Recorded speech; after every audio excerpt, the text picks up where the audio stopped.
Hi, subscribe to my channel Shobha Rana for more.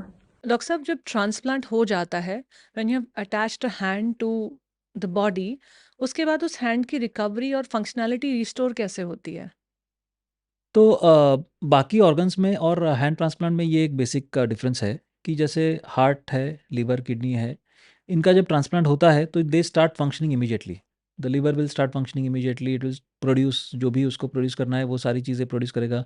The kidney will start managing the toxins and create urine. Heart will start pumping. But हाथों में वैसे नहीं होता है। हाथों में क्या है कि वंस आपने बोन्स फिक्स किए, आपने मसल्स टेंडन्स रिपेयर किए, नर्व्स रिपेयर किए, ब्लड वेसल्स रिपेयर किए। तो ब्लड वेसल्स या ब्लड सर्कुलेशन ज़रूरी है उस हाथ को ज़िंदा रखने के लिए। लेकिन वो हाथ फंक्शन तभी करेगा जब नर्व्स रिकवर होंगे। तो मसल की रिकवरी में जो टाइम लगेगा दैट विल डिटरमाइन कि वो हाथ कितने टाइम में फंक्शनल होगा। And the average time which the nerves take to recover or the speed at which the nerve recovers is 1 to 2 millimeters per day. So the duration of recovery can be really prolonged. So elbow के ऊपर के level पे या shoulder के पास जब हम transplant करते हैं तो definitely the recovery time can be as long as 1.5 to 2 years. तो फ्रॉम 6 months to 2 years इन पेशेंट्स को फिजियोथेरेपी रिहैबिलिटेशन की ज़रूरत होती है। एंड देन उतने टाइम तक उनको इधर कुछ स्प्लिंट्स इस्तेमाल करने पड़ते हैं ताकि कोई सेकेंडरी डिफॉर्मिटीज़ ना हो। और आपको टाइम टू टाइम एक्सरसाइजेस करने पड़ते हैं जैसे मसल्स की रिकवरी होती है। And the main challenge also is in terms of the acceptance या फिर न्यूरोलॉजिकली जब ये हाथ रिकवर होते हैं तो the brain has to do a lot of things in order to understand and accept these hands और to make use of it. क्योंकि एक एम्प्यूटी को आदत है उस एक्टिविटी को परफॉर्म करने की। वो एक कॉम्प्रोमाइज़ तरीके से उन हाथों का इस्तेमाल कर रहा है, आई मीन कटे हुए हाथों का इस्तेमाल कर रहा है। बट जब आप ट्रांसप्लांट करते हैं और हाथ लग जाता है, तो उस हाथ को या उससे आने वाले फंक्शन को आपको जब डेली एक्टिविटीज़ में यूज़ करना है, तो then the brain has to put some extra effort. तो इसमें जो है the brain has a very fascinating thing जिसको हम न्यूरोप्लास्टिसिटी कहते हैं कि the brain can change its its a function और the areas that are firing. इसको हम डॉक्यूमेंट भी करते हैं। Usually we do a functional MRI in such patients in order to check the activity happening in the brain. जब हम कोई activity कर रहे हैं तो उसको रिप्रेजेंट करने वाला ब्रेन में जो एरिया है वो लाइट अप हो जाता है, राइट?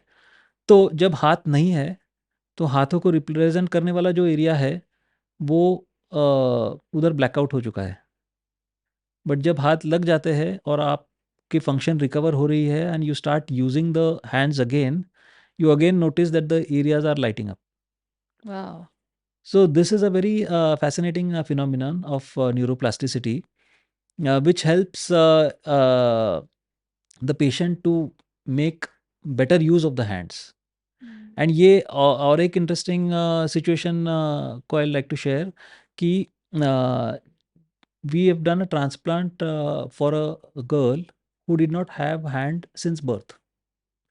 तो this a very rare situation कि ये एशिया में पहला ट्रांसप्लांट हुआ था ऐसी सिचुएशन में when the child does not have the hand since birth.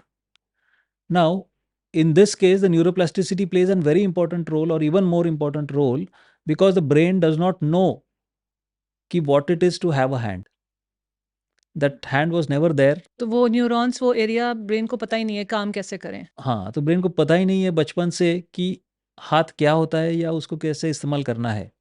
तो टिपिकली ये बच्चे जो है जो भी हाथ है, जितना भी हाथ डेवलप हुआ है, उसका एक सपोर्टिंग लिम्ब की तरह इस्तेमाल करके अपने एक्टिविटीज़ करते हैं। तो ब्रेन उसी तरीके से फंक्शन करने के लिए प्रोग्राम्ड है। एंड जब ट्रांसप्लांट होता है, तो आपको एक टोटली सिचुएशन बदल जाती है, तो ब्रेन कन्फ्यूज़ हो जाता है। तो आपके सारे फिंगर्स के काम इन्वॉल्व हो गए जो आपने पहले सीखे ही नहीं है। तो you have to unlearn what you have been doing, wow! and you have to learn something new and adjust with it and accept it.